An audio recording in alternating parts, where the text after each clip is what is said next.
السلام عليكم ورحمة الله وبركاته. الحمد لله رب العالمين. الحمد لله الذي قال خلق الإنسان من ماء دافق، ثم الصلاة والسلام على رسول الله محمد وآله وأصحابه وسلم. Amma ba'du, mutabi'un al-a'izza, ndugu zanguni mnaofuatilia kipindi changu mara kwa mara, leo na faida moja kubwa tu kwa uwezo wake subhanahu wa ta'ala. Naamini ni faida ambayo itakusaidia katika maisha yako ya sasa na maisha ya baadaye, kwa sababu watu inatakiwa tusaidiane kwa kile ambacho wewe unakijua ili uweze kumsaidia mwenza wako. Sasa kuna matatizo au baadhi ya matatizo yanayowakuta ndugu zetu, aidha katika hali ya kutarajia au si katika hali ya kutaraji. Yanatokea matatizo mazito sana, matatizo ambayo yanaweza kuwa ni maradhi ya kibiology, lakini pia inaweza ikawa ni matatizo ya kishetani, ya kichawi na kadhalika. Na kwa leo hii nataka kuongelea kitu kinachoitwa ilajul ijihadi, yani tiba ya kuponyesha ijihadi. Ijihadi ni nini? Ijihadi ni ile hali ya mwanamama kuwa amepata ujauzito. Ujauzito huo uko umedumu ndani ya wiki moja, wiki mbili, wiki tatu, mwezi, halafu ujauzito ule ukawa umeweza kumtoka. Hili ni tatizo kubwa sana ambalo linalowakuta akina mama wengi sana katika familia zetu tunazoishi nazo katika miji yetu na kadhalika. Na ni jambo ambalo linaloumiza sana, hasa kwa akina mama ambao wanafikia kupata hiyo hali. Kwa hiyo nini cha kuweza kumsaidia ndugu yangu huyu kwa idhini yake subhanahu wa ta'ala? Lakini kabla sijaanza kuelezea hilo, nipende tu kuambieni ya kwamba kuna mambo mazito ambayo yamezungumzwa katika kitabu hiki kuhusiana na suala hilo. Huyu mwanachuoni kinaitwa kitabu hiki Al-Adiyatul Islamiyya Al-Jami'a.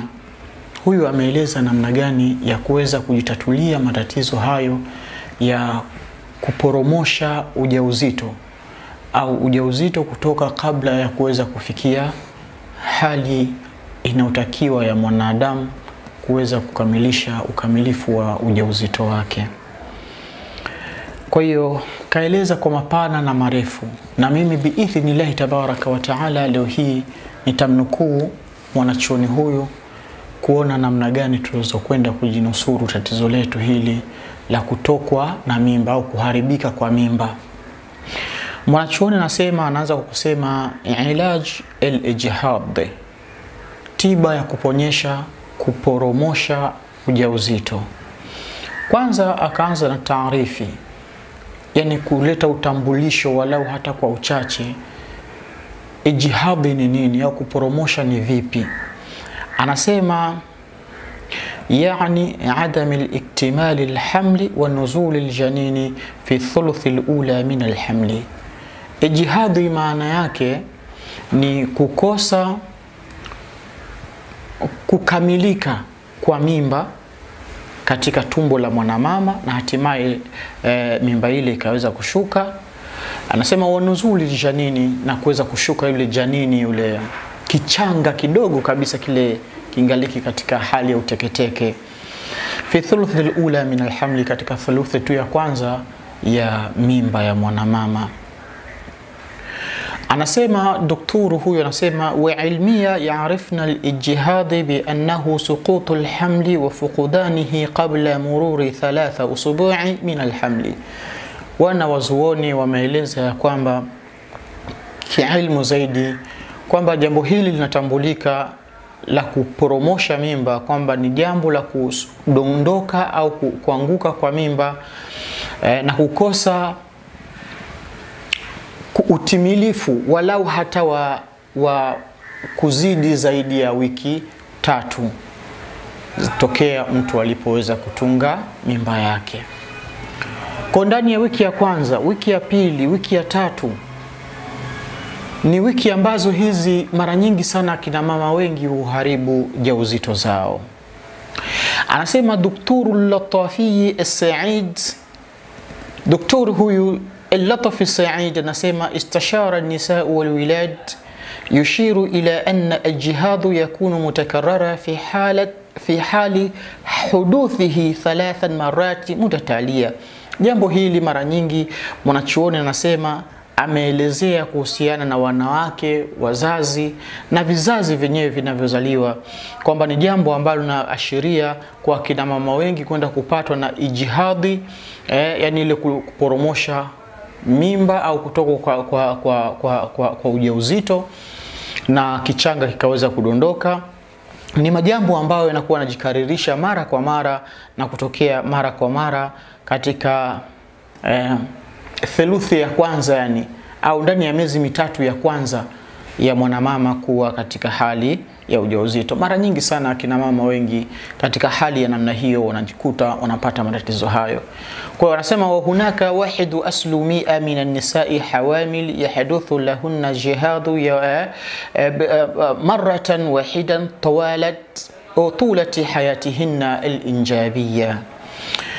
Wanawake wengi, 1% ya wanawake wajawazito mara nyingi huwatokelezea hali hiyo ya ijihadi ya kutokwa na ujauzito, lakini mara nyingi inakuwa ni mara 1 au mara 2 au mara 3 katika uhai wao wa maisha ya duniani katika hali ya ubebaji wa mimba na kuweza kuporomosha jauzito hizo. Na ndio maana biidhnillahi tabaraka wa taala katika kulitambua hili na mimi nikaja na faida, kwa sababu mbora wenu ni yule ambaye alijifundisha kitabu cha Allah tabaraka wa taala naye akawafundisha wenzie. Inshallah nimekuletea zawadi nzuri tu hii ambayo ni zawadi muhimu sana katika maisha yako, inaitwa al-ijtihad. Al-ijtihad ni dawa nzuri mashallah kwa wale wenye matatizo ya kuporomosha mimba, ya kutokwa na jauzito. Basi hii itakunufaisha na itakufaa sana sana katika maisha yako ya sasa na maisha ya baadaye. Zipo sababu nyingi sana zinazopelekea mwanamama kuweza kuporomosha ujauzito. Zipo sababu nyingi sana zinazopelekea mwanamama kuharibu ujauzito wake, ikiwa ni wiki 3 za kwanza na wengine mpaka kufikisha miezi 3 ya mwanzoni katika ujauzito wake. Inshallah, nini kinachoendelea? Naomba unisikilize zawadi hii na kuletea na nakufikishia kwako. Mwenyezi Mungu mkarimu aifanye kuwa na rehema yake kwako wewe na kuweza kukusaidia katika maisha yako ya sasa na maisha yako ya baadaye. Mwanachuoni huyu anaelezea, anasema alamati huduth al-jihad, dalili za kujitambua za kuweza kutokea kuporomosha kwa ujauzito au kutoka kwa ujauzito. Yani ni dalili gani dada yangu wewe au kaka yangu utaziona kwa mkeo? Dalili zipi utakazoziona zitakazoweza kuashiria kwamba huyu sasa anaelekea kwenda kutokwa au kudondosha ujauzito? Anasema tadhaharu al-alamatu taliya ala al-haml fi hali kanat muhaddada bil-ijtihad. Zipo dalili nyingi na hali nyingi hutokea katika hali ya ujauzito ya mama mjamzito anapokuwa na ujauzito. Dalili nyingi sana huwa zinamtokea ambazo zinazoweza kuwa ni ishara mojawapo, ni indicator nyekundu inayoashiria kwamba huyu sasa anaenda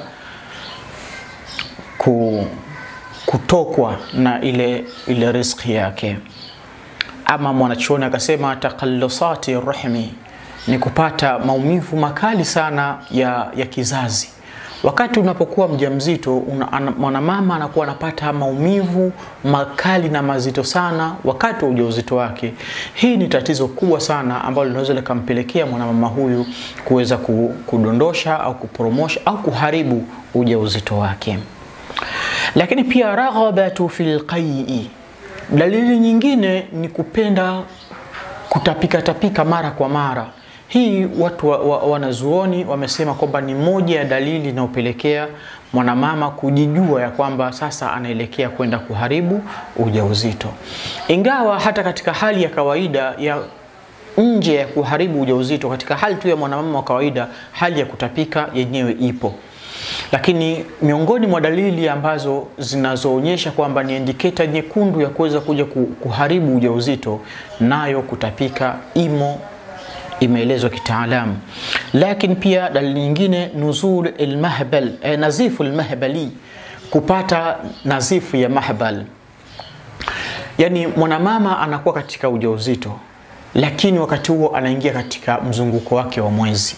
Wapo wakina mama wa namna hiyo, yani ni mjamzito lakini anaingia katika mzunguko wake wa mwezi. Hili nalo ni tatizo na ni indicator nyekundu ambayo inaashiria kwamba sasa huyu anaelekea kwenda kuharibu ujauzito wake. Na ndio maana na mimi nikajitahidi kuleta zawadi hii, tiba ya kisuna ya Bwana Mtume Muhammad sallallahu alaihi wasallam, kwa wale ambao wana tabia au wana mambo au wana hali ya kuwa kiharibu ujauzito mara kwa mara zikiharibika. Kwa hiyo hali kama hiyo itaweza kukusaidia kwa kutumia dawa hii kwa uwezo wake subhanahu wa subhana. Lakini kitu kingine, dalili nyingine, anasema kuthrati tabawul, kupata haja ndogo mara kwa mara. Hii ni dalili ya kugundua kwamba huyu sasa anaelekea kwenda kuharibu ujauzito. Ama dalili nyingine tunasema shuuru bitaabi, ni kuhisi mwanamama kuchoka sana, tabu nyingi, na ile kuhisi kama hubutu ile, yani kama uzazi unataka kushuka, kama anataka kujifungua kwenyewe. Hiyo hali inaweza ikamtokea, ni ishara ya kumjua kwamba sasa huyu anaenda kuharibu ujauzito. Lakini pia mu'taqidati qudamai fi sabab al-ijhad, lakini pia hali ya kawaida ya kitiba, tiba za kiupande huu wa kitabu tuseme, yani kuacha upande wa kibiology huko. Sasa tunasema kudamai, wazee wameelezea kiunaga ubaga, yani kwamba jambo hili la kuporomosha au la kutoka kuharibika kwa mimba, anasema zipo sababu zinazopelekea hali kama hizo, yani kwamba tabia au alqarina au subyani au sihr walati yu'taqad annaha sabab al-ijhad. Mwanachuoni huyu akasema kwamba wazee wa zamani kabisa wao wamelielezea, wanachuoni hawa wakasema zipo sababu zinazopelekea mwanamama kuweza kuharibu ujauzito wake. Kwanza akasema tabia, ni sheitani tabia. Sheitani tabia au ummu subyani ana tatizo kubwa sana la kuweza kuwa anaharibu mimba za kina mama, kula vichanga vya watoto, kuvifyonza damu vichanga vile na kadhalika. Na inshallah tutakuja kuelezea jini huyu sheitani tabia au ummu subyani namna gani anavyofanya kwa vichanga. Lakini kwa wanachuoni hapa wakasema tabia ni tatizo kubwa sana anapoingia katika mwili wa mwanamama na anaanza kufyonza mishipa ya damu na kuanza kufyonza damu na kuweza kukifinya kile kitoto kilichopo ndani ya tumbo ndani ya wiki 3 za mwanzo au miezi 3 ya mwanzoni. Lakini tatizo lingine au qarina au sheitanu qarin, naye anaweza akasababisha mama huyu kuwa anapatwa na tatizo la kuporomoka wa kutokwa na ujauzito au kuharibu ujauzito. Qarinu ni sheitani gani? Qarinu ni sheitani, ninaweza nikasema ni mashaitani ya kiasili, mashaitani ya kiasili, au kwa jina lingine wanaita mamizimu. Jina lingine mambo ya matambiko huko ya kiasili huko, yana kawaida ya kuweza kuwa na haribu jauzito za watu. Kwa hiyo ikiwa kama wewe ndugu yangu, kaka yangu, baba yangu, mkeo au dada yako wanasumbuliwa na hali za namna hii, basi dawa hii al-ijhad ni nzuri sana. Al-ijhad inaweza kumuondoshea tatizo hilo, liwe la kibiology, liwe tatizo la kichawi, liwe tatizo la kishetani, liwe la tatizo la jini tabia, liwe ni tatizo la jini subiani, liwe ni tatizo la jini qarinu. Hii inaweza uwezo mkubwa sana wa kwenda kuondosha kwa hurma na utukufu wake subhanahu wa subhana. Lakini pia wanachuoni wakaendelea kusema baada ya kumwelezea huyu qarinu, huyu qarinu, baada ya huyo anasema awi sihr au uchawi, nao unaweza ukawa ni sababu kubwa kabisa ikampelekea mwanamama kuweza kupata kuharibu ujauzito. Wapo watu wanafungana, wanafungana kwenye makaburi, wanafungana kwenye mito. Anasema anaenda kwa mchawi, anatengeneza chawi yake, kisha ile chawi inakuja kufungwa kwenye kijiti, kamba ile inakuja kuninginia moja kwa moja kwenye maji ya mto, pahala ambapo yale maji yanachirizika kwa kasi, na mto ambao anahakikisha kwamba huu mto huo hauna kawaida ya kukauka. Kwa hiyo ile chawi inapokuwa inapepezwa pale na yale maji yanayochirizika, wakati ile ikiwa inamia pale, ndipo anapoacha ameweka manuizi akisema kama jinsi ambavyo dawa hii au uchawi huu hautopata kutulia kwa sababu ya maji yakichirizika, basi na huyu mama fulani bin fulani asiweze kukaa pasina kuwa akitokwa na mzunguko wake wa mwezi. Kwa unakuta kina mama wengine wengi sana wanakuwa na hali za kuwa wanatokwa na mzunguko wa mwezi mara kwa mara na kadhalika katika hali za namna hiyo. Lakini watu wengine yani akishanuilizia vile kwamba wewe kila unaponasa ujauzito, basi ujauzito wako huo unatoka maadamu ule uchawi upo pale na unapigwa na maji ambayo yanachirizika katika mto, inakuwa ni hatari zaidi ya hatari. Yapo mambo mengi sana washirikina wanafanya, fanaudhu billahi min dhalika, Mwenyezi Mungu atulinde. Lakini nakuletea al-ijtihad, dawa ambayo ina uwezo mkubwa kwa idhini yake subhanahu wa subhana kuweza kuondosha tatizo la kuwa unaharibu ujauzito mara kwa mara. Wewe mama yangu, dada yangu, shemeji yangu, jitahidi uweze kuipata hii kwa idhini yake azza wa jalla. Ziko chache kulingana na ughali wake, kwa hiyo atakayejitahidi kuipata kwa uharaka zaidi ni bora zaidi kwa idhini yake subhana insha Allah.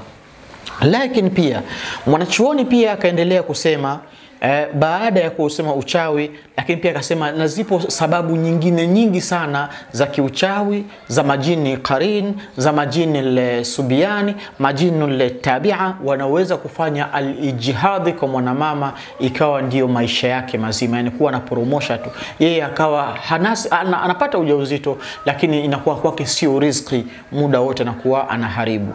Nakumbuka pia hili tatizo la kuharibu ni jambo linaloumiza sana kwa akina mama. Hali ile inapomfika inakuwa ni hali ngumu sana, na inafikia baada ya pale inatakiwa aende akasafishwe. Ile kusafishwa kwenyewe kuwa ni tatizo linaloumiza sana katika maisha ya mama. Mwenyezi Mungu wanusuru na watengenezee maisha yao yaliyokuwa mazuri.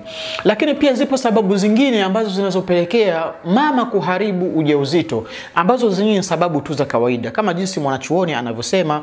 Anasema ama sababu ziwaji zawju min al-ukhra au takarruru al-jihad. Anasema zipo sababu zingine kama mwanamume kwenda kuoa sehemu nyingine. Mathalan, mtu ana mke wake, lakini wakati huo akiwa na mke akaenda kuoa sehemu nyingine. Wakati unaenda kuoa sehemu nyingine au mwanamke mwingine, huyu uliye naye huku tayari wakati huo ni mjamzito.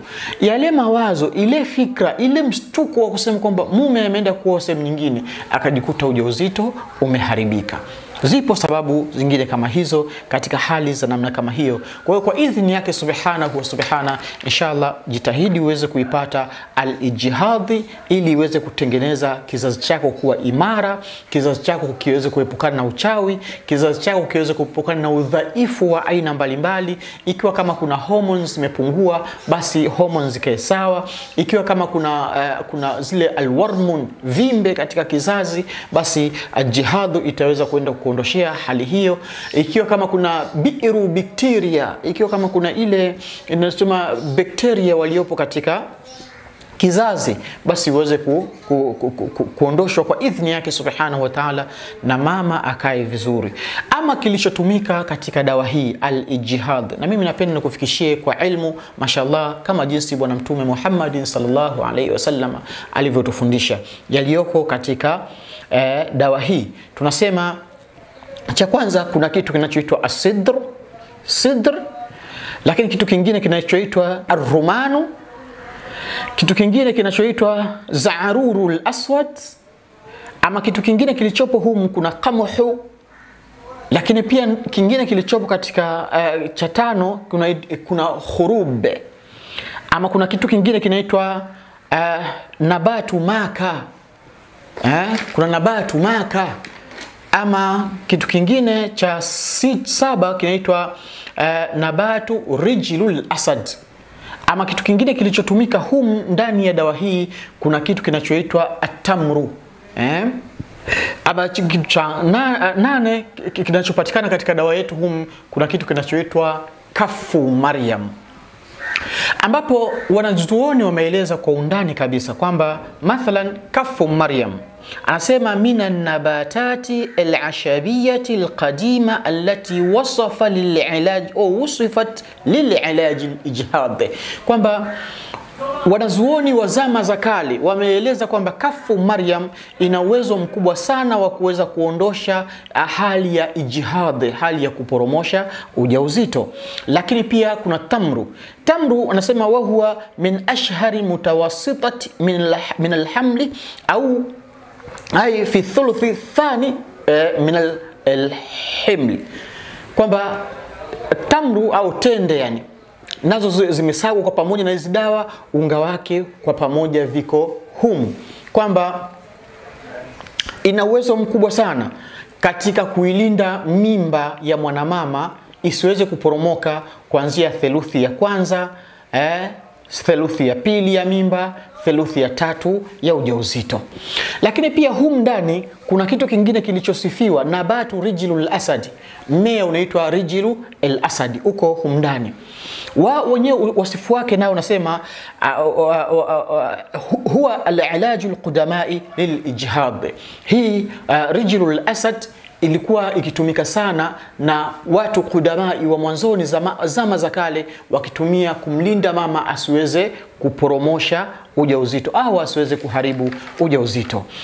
Ama kitu kingine kilichopo katika hii dawa yetu, kuna za'arurul aswad inapatikana ndani ya dawa yetu, ambao za'arurul aswad asema yatimu shurb mughli awraqi maratan wahida fi yawmi wala yazidu an kubi wahid.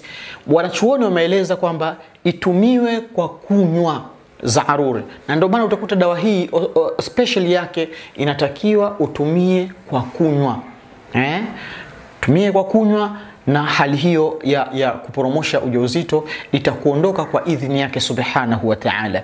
Lakini pia kuna kitu kingine kinaitwa al-qamhu, ngano inapatikana ndani yake.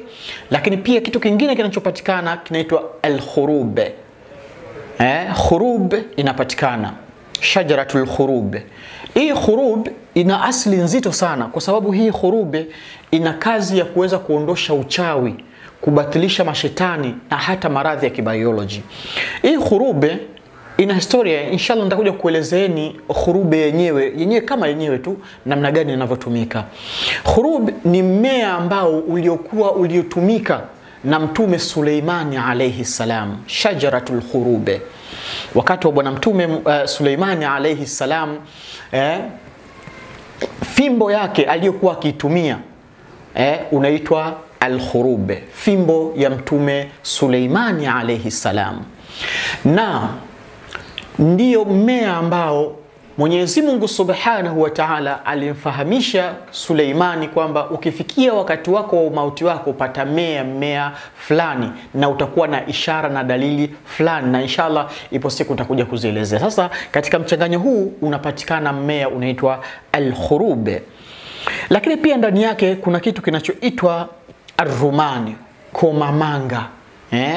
Unga wake unapatikana humu. Lakini kuna kitu kingine kinachoitwa sidri au mkunazi. unga wake unapatikana humu. Lakini hii sidri, mkunazi huu ni unga wa matunda ya sidri, matunda ya mkunazi, na wala sio magome wala sio majani ya mkunazi.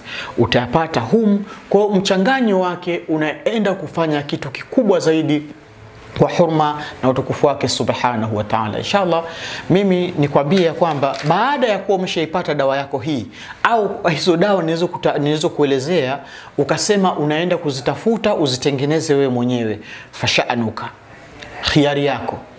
Lakini kama utaenda kuzitengeneza hizo dawa, basi biidhnillahi tabaraka wa taala, nikwambie jitahidi uweze kuzisomea dua hii ambayo imeelezwa na mwanachuoni huyu katika kitabu chake hiki, kwamba baada ya dawa hizo kuwa umeshazitengeneza ni lazima uzifanyie dua, umuombe Mwenyezi Mungu Subhanahu wa Ta'ala, ambapo hata mimi pia nimefuata silsila hiyo katika kumuomba Mwenyezi Mungu kuiweza kuifanya iwe sahihi, iwe nzuri kabisa. Dawa hii inaitwa al-ijtihad.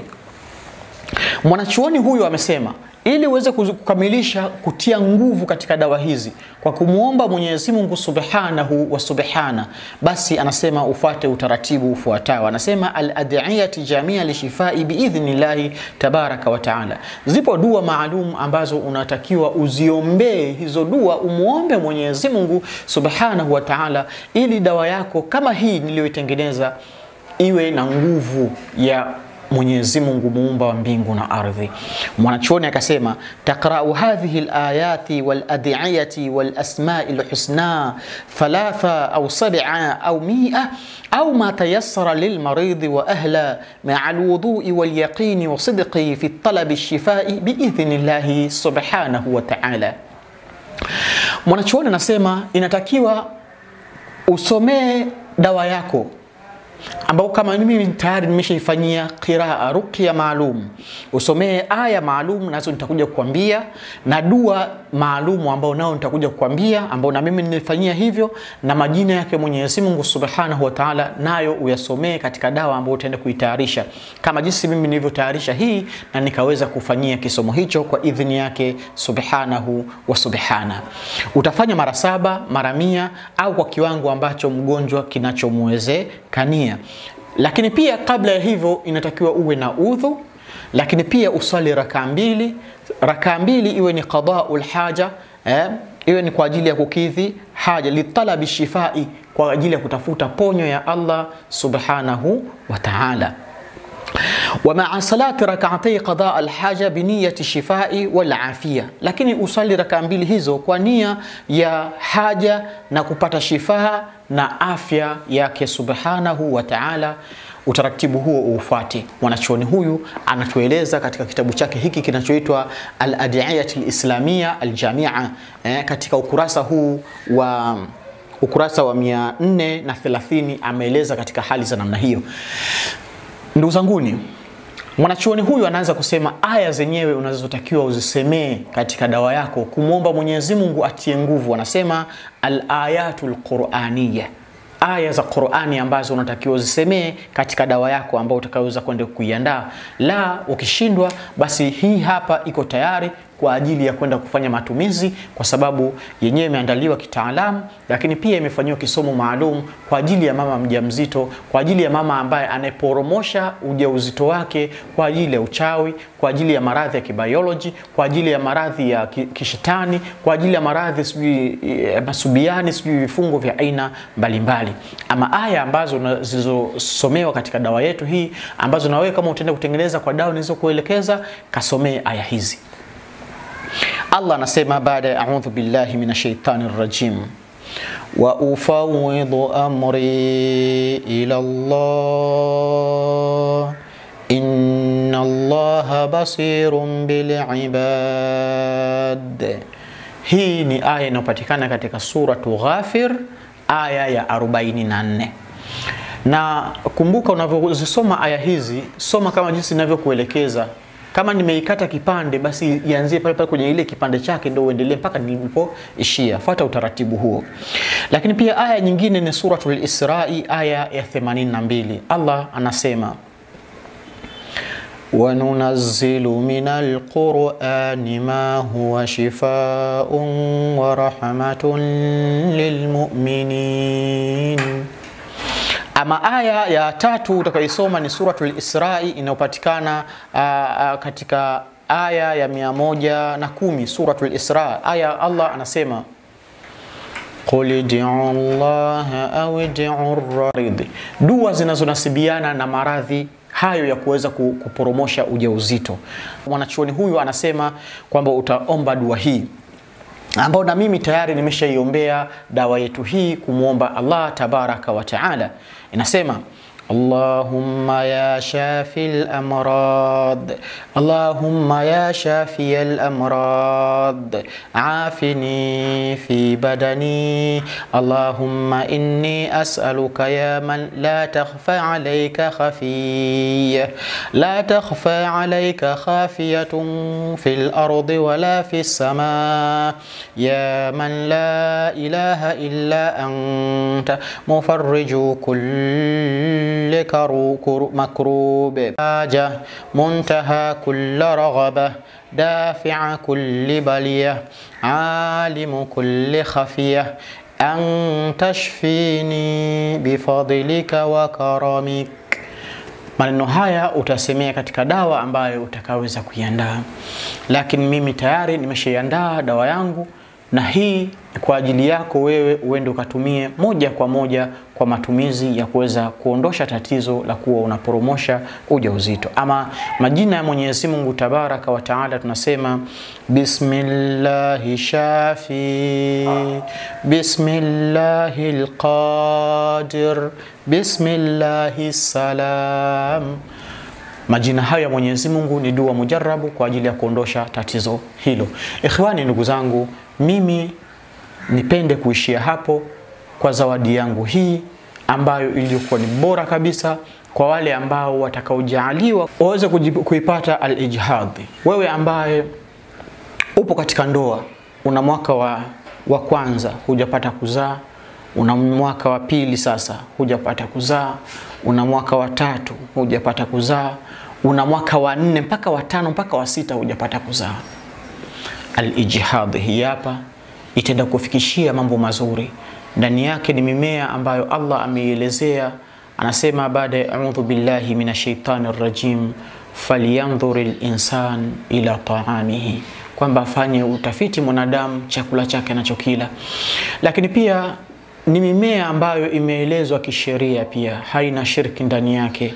Lakini pia ni mimea ambayo licha ya nguvu ya Mwenyezi Mungu aliyotia katika mimea hii, bali pia tumeongeza nguvu nyingine ya kumuomba dua Allah kwa majina yake, kwa sifa zake na kwa maneno yake yaliyokuwa matukufu. Basi inshallah Mwenyezi Mungu, naamini kila moja katika sisi atatufanyia khair na tufikia malengo inshallah. Ikhwani, ndugu zangu, mimi naitwa Sheikh Khamis Suleimani, ni kuagi kwa kusema wassalamu alaikum wa rahmatullahi wa barakatuhu.